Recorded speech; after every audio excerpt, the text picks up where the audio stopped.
So like my only thing is like this, the insulin syringe thing is just a way to make it more like, to be honest, I prefer doing like every other day with an insulin syringe than doing a harpoon once a week.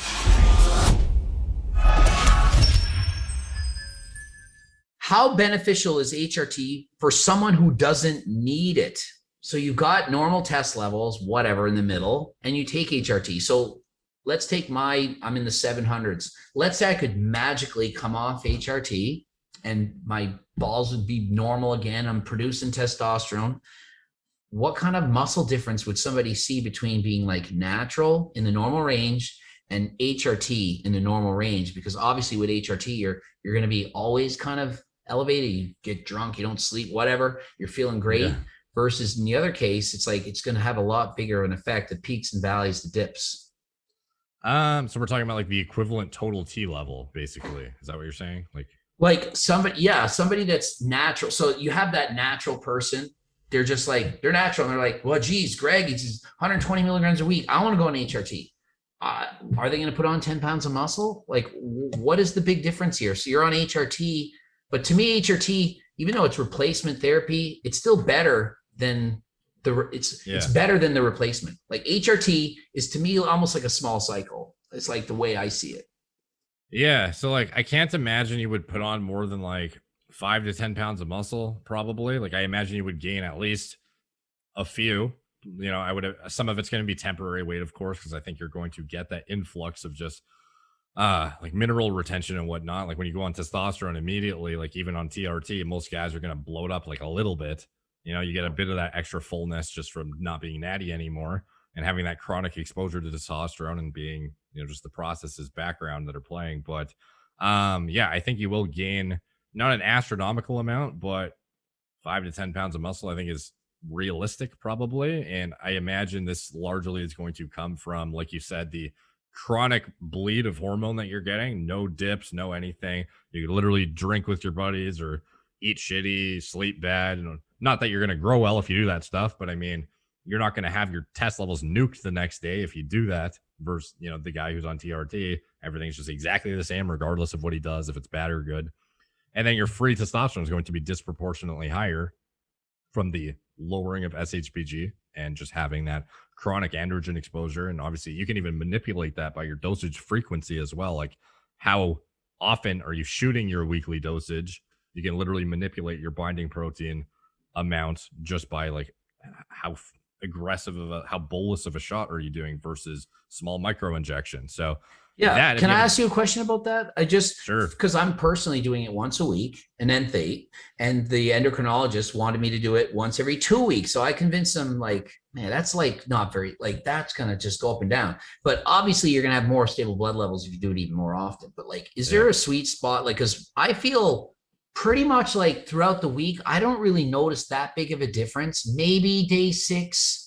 I would argue that probably if I did every 5 days, I'd probably be a little bit more stable, but I'm like just doing it the once a week. But would I be that much better to do it twice a week, for example, just to be that much more stable?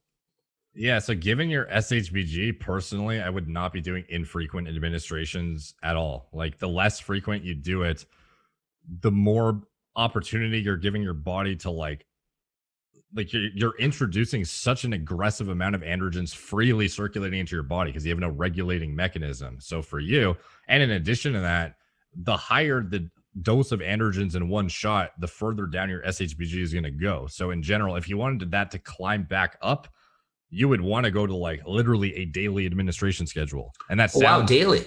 It sounds super tedious, but it's like the more frequent and smaller you can do it, the higher your SHBG will probably climb. In general, like the more aggressive of a bolus you do, the harder you're going to drive it down. So that's kind of like for individuals who have high SHBG and they're like limited by that, in that they can't get their total T is fine, but their free T is like disproportionately low, and they'll still have low T symptoms and have like erectile dysfunction, even though their total T is like 800. Those guys end up having to pin a bigger dose less frequently to drive it down, or in some extreme cases even use things like proviron or danazol or oxandrolone. For individuals with low SHBG, obviously, you could look at certain things like lifestyle and diet and whatever, because there's certain things that can manipulate shbg through that too. But the actual dosage frequency, there's definitely a concern for like hyper excretion of your testosterone, in terms that you have no bound mechanism to actually regulate when it gets around. It's just like you introduce it and boom, it's like flying around, and then it all flies out of your system like simultaneously, sort of. It's not exactly like that, but you have a lot less of a regulating mechanism. Like your body literally doesn't have the binding protein to get it where it needs to go and regulate when it gets there. It's just like flying around and going all over the place.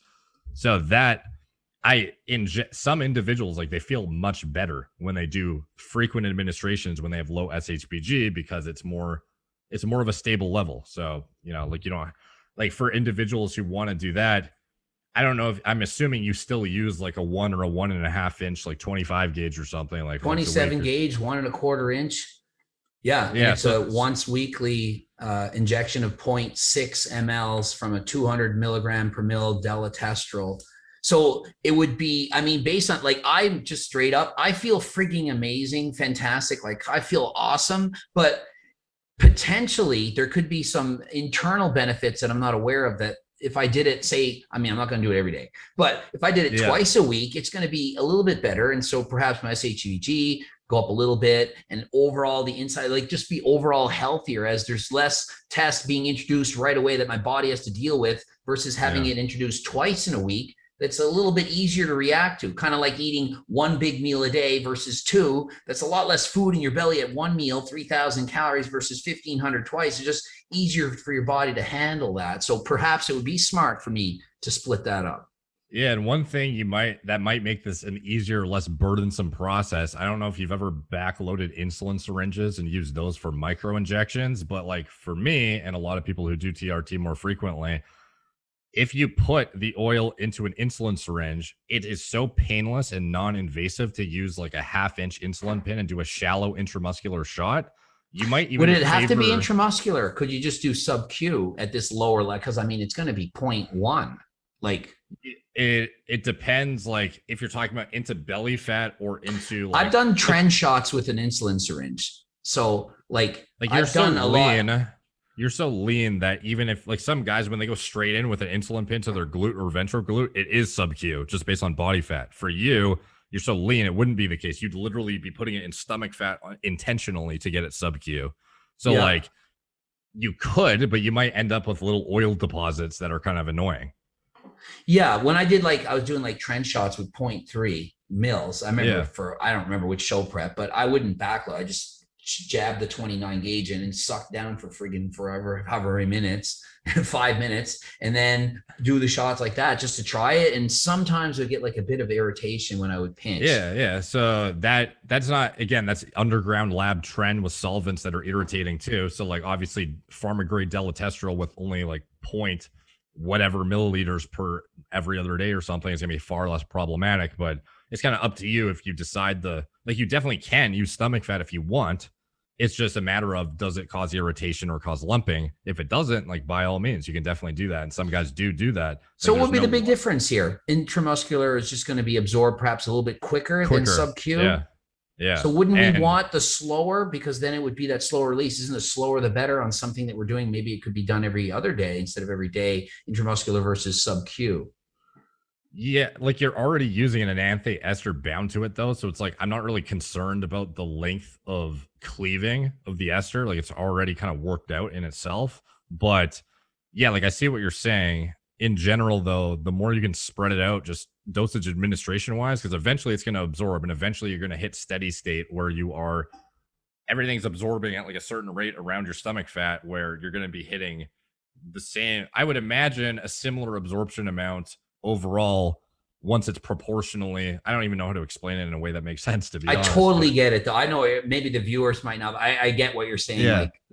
So like, my only thing is like this, the insulin syringe thing is just a way to make it more, like, to be honest, I prefer doing like every other day with an insulin syringe than doing a harpoon once a week. And I can achieve steadier levels. And, people will complain and say like, oh, you've already hit steady state after 5 weeks on test E or whatever, so there's no difference. It's like, this is for people adhering to the medication, is the enanthate ester and using it, once a week or something, you can achieve like acceptable levels. It's not necessarily optimal though. Like if you want actually like very steady levels, if you're doing once a week with 125, you're like, or 120, you're like, boom, boom, Right. versus literally like this. Yeah. So So when I was in the 700s, I did that test like, I don't know, it was like 3 days after the shot, but maybe 6 days after, maybe I'm at 600. Who knows where I'm at? I'm yeah, testing it at pretty much the peak level.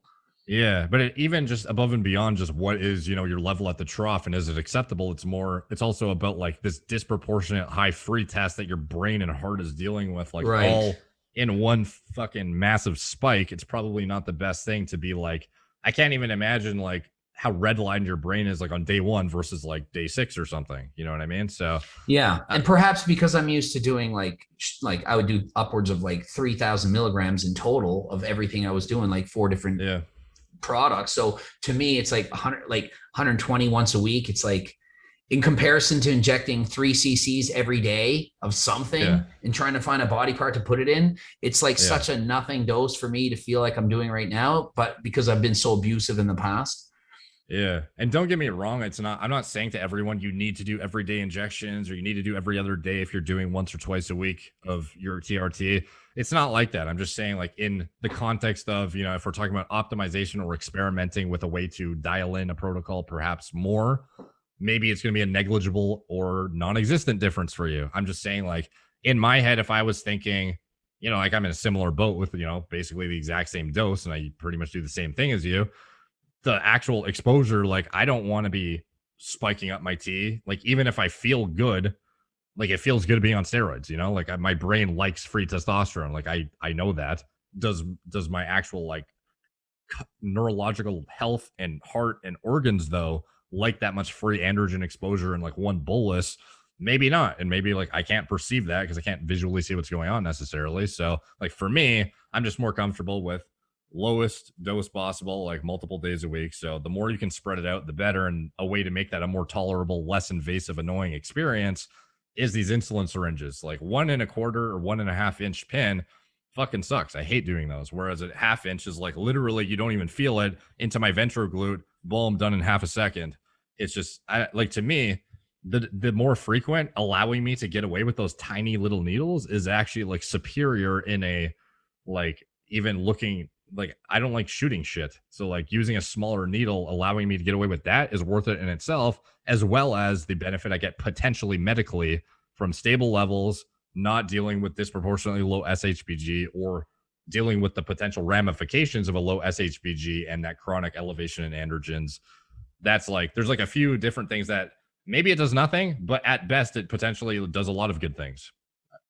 Yeah, I see. It's marginal gains to go from every 2 weeks, like the endocrinologist wanted, to every week. There's huge gains from doing that, and then Yeah. maybe twice a week, a little bit more, and then every day. Is it really much better than every 2 days? Debatable. Same as eating frequency. Certainly, eating 3 times a week is better than once a day. Or sorry, 3 times a day is better Yeah. than once a Yeah. day. But is Yeah. 8 times a day better than 5? No.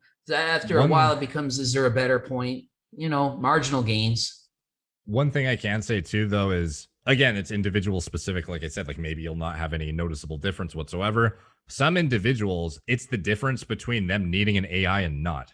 Like some Mm-hmm. guys will literally not feel their nipples being sensitive anymore, going to a daily administration of the same weekly amount. So, like them on 125 a week, doing once or twice a week, they have like borderline gyno, feels like their gyno is developing, versus they go to daily of that split up and all of a sudden they're not having extra aromatization from that big spike in androgens. Right. They are having little amounts of aromatization on a daily basis, and all of a sudden they don't need a Arimidex anymore, which saves their fucking brain, their heart, and a bunch of other stuff. So that kind of thing, it can be. It sounds dumb to some people. It's like, well, like why would you do that? For some people, it's actually like very, very healthy, above and beyond just the thought process of, like using a tiny needle.